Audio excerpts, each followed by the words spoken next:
Can I talk to somebody who's ever been shaken out of their sleep between 3 a.m. and 5 a.m., heart pounding, mind racing, so wide awake when the world is still asleep? Because if that's you, baby, I need you to understand something. That is not just a restless night. That is a divine appointment. That's heaven calling your name. You see, I came here to speak to the warriors, the dreamers, the ones who feel like something is shifting in their spirit in the early hours of the morning. I know it feels heavy sometimes. I know it feels like worry, like confusion, like silence. But can I tell you the truth? That is when God speaks the loudest, not with noise, but with nudges. So before you reach for your phone, before you scroll, before you convince yourself you're just anxious or tired, pause. Because I believe if you wake up between 3 and 5 a.m., there's a reason. And today we're going to talk about what you need to do with that moment, that window, that call from above. When you wake up between 3 a.m. and 5 a.m., the first instinct for many of us is to groan, maybe roll over, or reach for something to distract us from the silence. But that moment is sacred. It's divine. It's not a disruption. It's an invitation. And the first response in that holy hour should be prayer. But I'm not talking about the kind of prayer you memorize, recite, or rush through just to check it off your list. I'm talking about intentional prayer, the kind that comes from the deepest place inside of you, the place that knows pain, the place that knows purpose, the place that knows that if God doesn't show up, you're not making it out of this season whole. Intentional prayer is raw. It's honest. It's the kind of prayer where you don't try to impress God with your words because you already know He knows your thoughts. You don't cover it up. You don't pretend. You come undone. You bring your whole self, the messy self, the scared self, the confused self, the tired self. You lay it all bare before God, not because He needs the update, but because you need the release. That 3 a.m. moment isn't just about speaking. It's about surrendering. It's about falling into the arms of the one who sees you fully and still chooses you completely. See, when you pray with repetition, it's easy to disconnect. Your lips are moving, but your heart is asleep. You say the words you've always said, and maybe they're good words. Maybe there's scripture or affirmations, but if your soul isn't behind them, they're just noise in the silence. But when you pray with intention, every word becomes a lifeline. Every pause becomes a holy moment. Every tear that falls is collected in the presence of a God who never sleeps, who never slumbers, who never stops listening. Intentional prayer isn't about perfection. It's about alignment. It's about shifting your spirit from panic to peace, from distraction to divine connection. It's the difference between calling out and actually connecting. And I believe that when God wakes you up in that hour, He's not calling you to repeat what you've always said. He's calling you to speak from where you really are.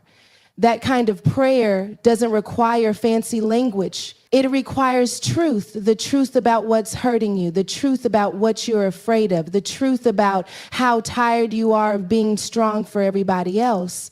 That kind of truth becomes a weapon. It becomes a healing. It becomes worship.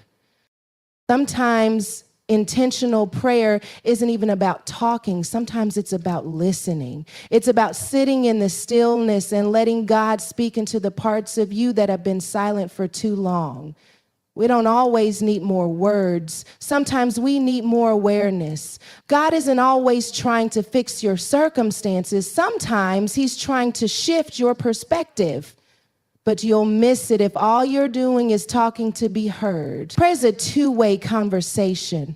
And in the quiet of 3 a.m., when the noise of the world fades away, you can finally hear the whisper of God. You have to train yourself to stop treating prayer like a transaction and start treating it like a transformation. We're not here to place an order with God and hope He delivers in 2 business days. We're here to align with His will, to tap into His power, and to let Him reshape our hearts. Intentional prayer is the kind of prayer that moves things in the spirit realm before anything moves in the physical. It's the prayer that says, God, I don't just want you to change my situation. I want you to change me. So when you wake up between 3 and 5, don't pray like it's a habit. Pray like it's a lifeline. Pray like your breakthrough is in the next breath. Pray like the version of you that you're becoming is on the other side of that conversation. Let your prayer be ugly. Let it be groaning. Let it be loud or quiet or silent if it needs to be. But let it be real. God doesn't need your performance. He wants your presence. Prayer in that hour is powerful because it's vulnerable. There are no masks at 3 a.m. There's no performance, no curated self, no social media highlight reel. It's just you and God. And in that moment, he begins to pour strength into places you didn't even know were weak. He begins to speak peace over battles you thought you'd have to fight alone. He begins to remind you who you really are, not what life called you, not what trauma named you, not what fear convinced you of. He calls you his. And when you step into intentional prayer like that, you don't come out the same. Even if your circumstances don't shift immediately, you do. Your mindset changes, your spirit strengthens, your perspective widens, and suddenly what felt like an interruption becomes an encounter. You stop dreading those early wake-up calls and start expecting them. Because you know they're not random. You know they're a signal that God is doing something in you, through you, and for you. And you wouldn't want to miss that for anything. There's something sacred about the stillness between 3 and 5 a.m. It's like the world hasn't fully woken up yet, but your spirit has. And in that quiet, when your thoughts aren't yet bombarded by demands and distractions, there is a whisper that rises from deep within, a whisper that doesn't always make sense to the logical mind, but resonates with your soul. That whisper is what you need to capture. That's where the journaling comes in. Not the polished journaling, not the curated thoughts or the Instagram-worthy quotes, but the raw, messy, unfiltered truth of what your spirit is speaking before your mind gets the chance to clean it up and make it palatable. See, when God speaks, it's often subtle. It's not always thunder and lightning. Sometimes it's a nudge, a phrase, a name, a vision. A sentence that drops into your chest out of nowhere. Sometimes it doesn't even feel like a full thought, but just a pull. And if you're not paying attention, if you don't honor it enough to write it down, you'll miss it. The mind will talk you out of it. The enemy will distract you. Life will pull you into its chaos. And what God whispered to your soul will be buried beneath the noise of the day. But when you journal, when you put pen to paper in those early hours, you create a space where heaven and earth meet. You give language to the formless. You make the invisible real. You don't need to know exactly what it means. You don't need to make it pretty. You just need to get it out. Because your spirit is trying to speak. Your inner self, the one who's been praying, growing, healing, is trying to rise, and it needs room to do so. It needs space where it doesn't have to compete with your logic, your ego, or your fear. There is power in capturing the voice of your soul before your mind shuts it down. Your mind will always try to protect you. It wants reason, it wants proof, it wants structure. But your spirit doesn't operate on logic, it operates on truth. And sometimes that truth doesn't look rational. Sometimes it says, start the business when your bank account says no. Sometimes it says, let them go when your heart still feels attacked. Sometimes it says, move when nothing around you has changed. But if you only let your mind lead, you'll miss what your spirit knows. That's why journaling in that early hour is not optional, it's vital. It's not just about reflection, it's about revelation. It's about allowing yourself to be a vessel. It's about recognizing that some of your greatest breakthroughs, some of your deepest answers aren't going to show up when you're in control. They're going to come when you surrender. When you sit in the dark with a pen in your hand and say, God, I don't know what you're doing, but I'm listening. And then you write. You write what feels strange. You write what feels holy. You write what feels scary. You write what you don't yet understand. And in the process, you start to see patterns. You start to notice that what felt random is actually rhythm. That what felt disjointed is actually divine. Sometimes what you journal at 3:47 a.m. won't make sense until 3 weeks later. Sometimes it'll come back to you mid-conversation, or when you're facing a decision, or when your faith is starting to slip. And because you wrote it down, because you honored the voice of your spirit before your mind could silence it, you'll have something to return to. A roadmap. A reminder, a record of what God said before life got loud. That journal becomes sacred ground. It becomes evidence of how far you've come and how deeply you've been guided. And let me say this, you don't need to be a writer to journal. This isn't about grammar. This isn't about structure. This isn't about sounding deep or poetic. This is about being honest, about capturing truth in real time, about creating a safe space where you don't have to make sense, you just have to be present. And over time, that act of showing up for yourself, of writing what you feel, what you fear, what you hope for, becomes a spiritual discipline. It trains you to listen. It sharpens your discernment. It builds your trust in your own spirit. You begin to realize that you're not as confused as you thought you were. You're not as lost as you felt. You just haven't given yourself permission to speak without editing. You haven't allowed your spirit to be louder than your survival mode. And that's what journaling at this hour does. It brings your inner world to the surface. It gives you a place to lay down the dreams that scare you, the wounds that haunt you, the prayers you're too afraid to pray out loud. And when you write it, it becomes real. It becomes weighty. It becomes seen. There will be mornings when you don't know what to write. That's okay. Right there. Right. God, I don't have the words. Right. I feel numb. Right. I want to believe, but I don't right now. Because even in the absence of clarity, there is presence. And presence is enough. The act of showing up, of choosing to be still and right anyway, that is faith. That is surrender. That is obedience. You are building a bridge between your earthly self and your eternal call. And that kind of bridge is built one page at a time. You don't need to wait for a crisis to journal. You don't need to be in pain to write. The more consistent you are, the more attuned you become. You start to recognize when a thought is yours and when it's divine. You start to notice when fear is speaking and when faith is rising. And before long, you realize that those early wake-up calls are not interruptions. They're invitations to deeper intimacy, to greater clarity, to transformation. In your journal, it's the altar where that transformation begins. There's something most of us struggle with, and it's not the noise we hear, it's the silence we run from, the silence that creeps in during those early morning hours between 3 and 5 a.m. When the house is quiet, the phone isn't buzzing, the world is still tucked under its covers, and it's just you, your thoughts, and your spirit. That silence can be uncomfortable, especially when we've been taught to feel it. We turn on music, we scroll, we reach for something, anything to avoid the weight of stillness. But what if the silence isn't empty? What if the silence is where the real answers live? What if God speaks the clearest when everything else is quiet? Listening in stillness is not about doing nothing. It's about doing the most important thing. It's about choosing presence over productivity.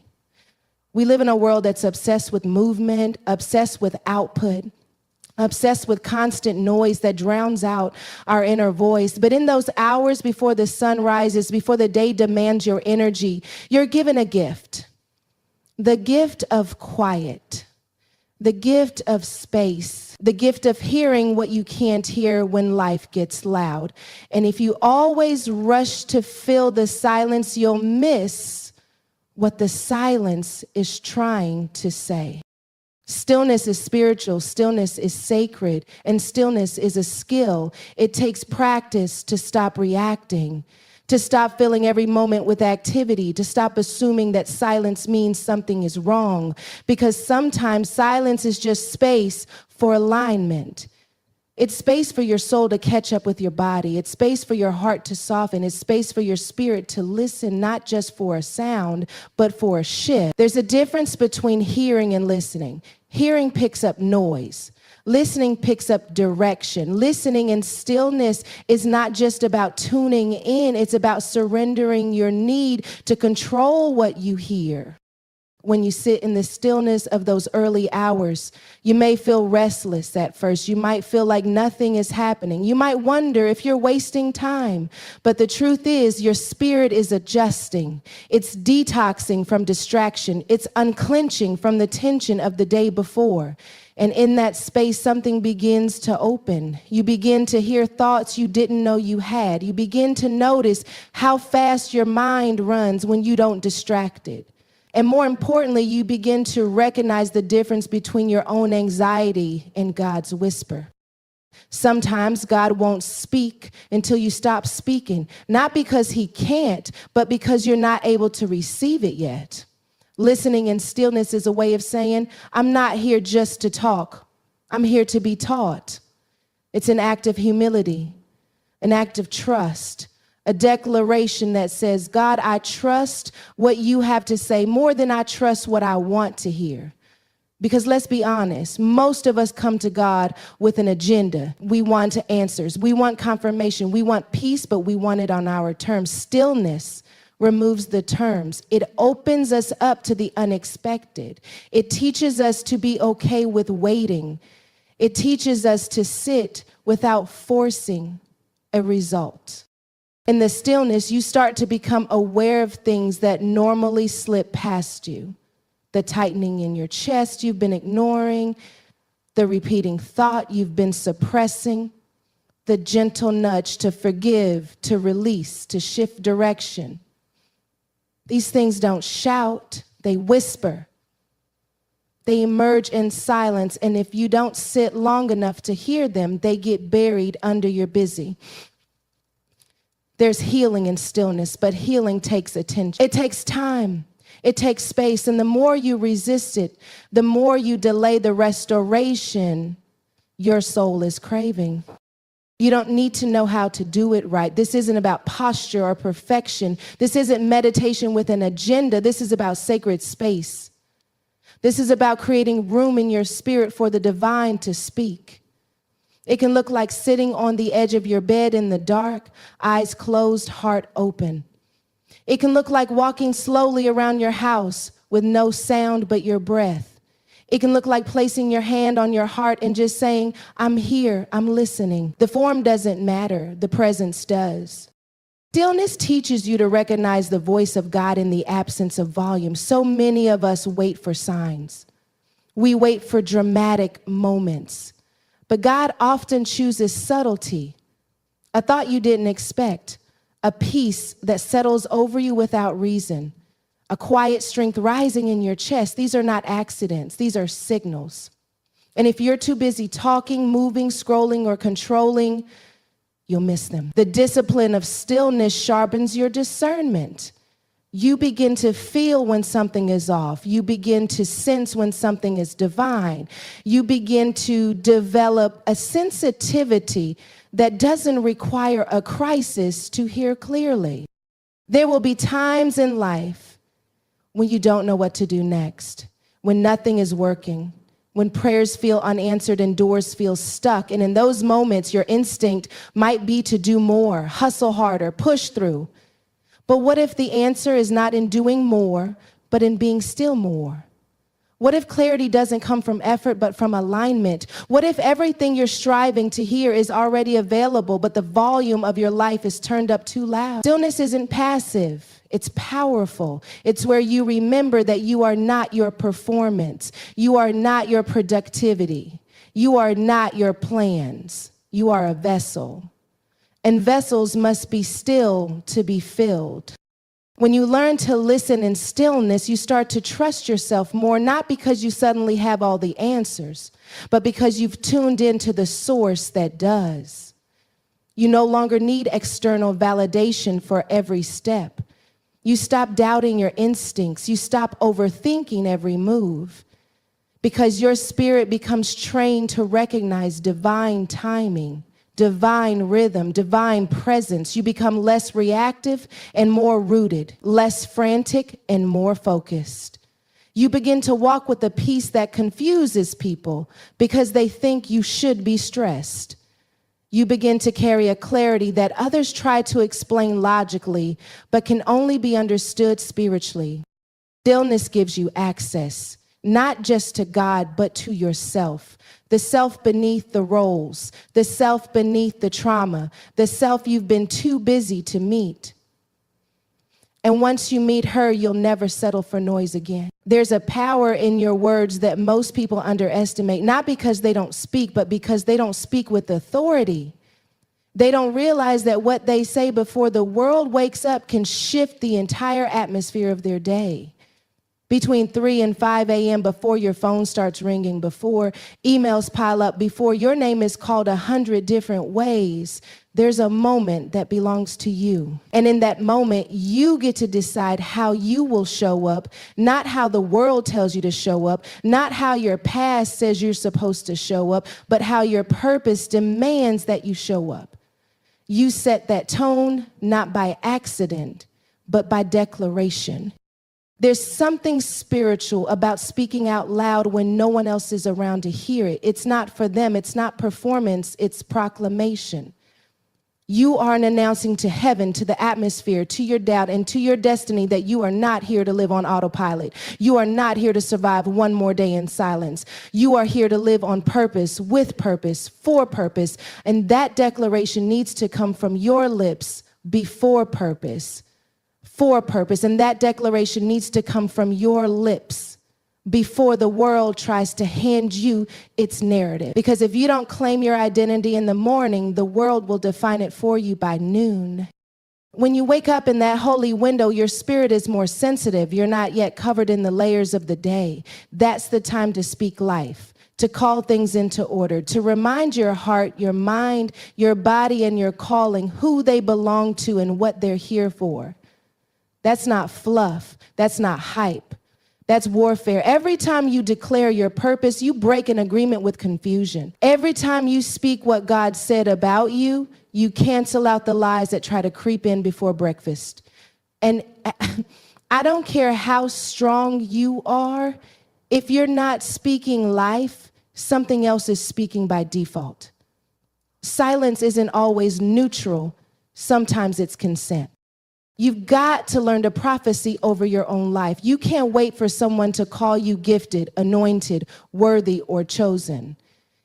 You've got to wake up and say it over yourself, not because you're arrogant, but because you're aligned. You've got to say, I am the head and not the tail. I am above and not beneath. I am chosen, equipped, and enough for everything God is calling me to do today. You don't whisper that. You speak that.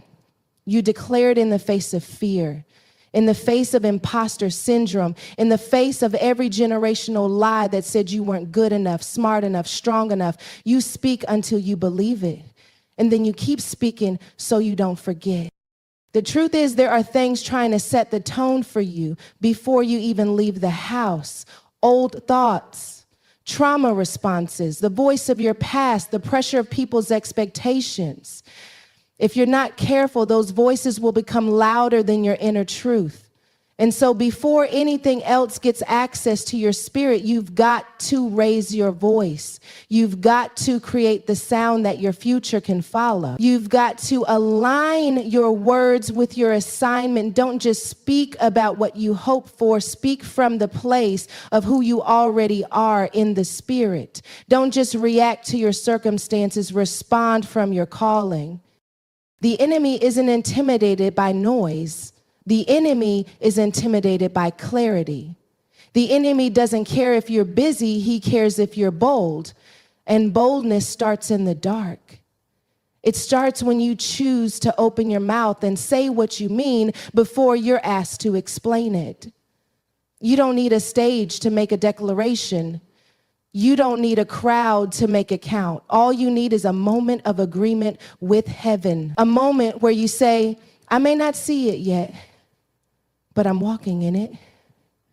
I may not feel it today, but I'm assigned to it. I may not have all the answers, but I am already enough for what's next. That declaration builds muscle in your spirit. It trains you to stop waiting for permission and start walking in authority.